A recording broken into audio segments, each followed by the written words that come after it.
Expert du transport public, Emmanuel Domergue a vu émerger avec le changement climatique les risques de paralysie des réseaux, mais aussi les solutions mises en œuvre de par le monde pour y faire face. Il y a des risques liés aux températures, des risques liés aux inondations, des risques liés au feu, les impacts sur les infrastructures de transport, mais également les interactions avec d'autres infrastructures qui vont être nécessaires au bon fonctionnement des réseaux de transport, que ce soit l'électricité, l'énergie, que ce soit les télécommunications par exemple. Il y a effectivement à travers le monde, dans le domaine du transport public, un ensemble d'acteurs qui vont avoir des stratégies, des plans d'action, des manières de travailler, d'opérer, de maintenir leur système de transport pour faire face à ces aléas.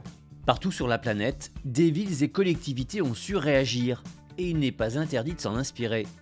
L'initiative de la métropole de Tokyo, qui a une approche globale pour protéger ses infrastructures et 14 millions d'habitants, est un bon exemple. La gouverneure de Tokyo considère que c'est de sa responsabilité de protéger les populations par rapport à tous les risques climatiques. Donc on a un plan et puis toute une série de financements. Donc 120 milliards de dollars jusqu'en 2040 et puis tout un tas de plans d'action, par exemple pour faire face aux risques eau, réaménager les cours d'eau au sein de Tokyo, créer des immenses piscines souterraines pour stocker les excès d'eau en cas de pluie excessive. Et puis ce qui est très intéressant, c'est qu'on n'est pas que dans de l'infrastructurel, on est aussi dans du process et tout un système utilisant les technologies les plus récentes, notamment l'intelligence artificielle, pour pouvoir suivre ce qui se passe, pour pouvoir anticiper ce qui se passe et puis pour pouvoir communiquer. La démarche de Tokyo n'est pas unique, mais aujourd'hui la prise de conscience de la nécessaire adaptation au changement climatique reste faible de par le monde. On parle énormément de la décarbonation de nos sociétés par rapport au changement climatique, mais on ne parle pas suffisamment, selon nous, de l'adaptation au changement climatique, qui est pourtant un sujet majeur auquel on n'est pas encore prêt en tant que société. Pour mobiliser les consciences sur le sujet, un colloque réuni en décembre à Paris, experts, collectivités et entreprises sur le thème « Changement climatique, comment les territoires s'adaptent-ils » avec pour Arthur Cormier un message fort à transmettre à tous ces acteurs.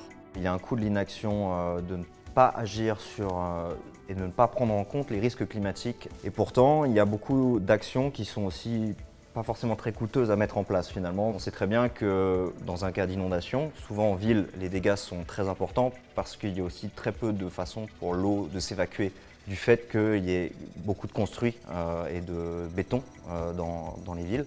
Donc, rétablir davantage d'espaces verts dans les villes, par exemple, permet de aussi limiter les risques climatiques liés aux inondations. Les espaces publics de nos villes sont particulièrement imperméables.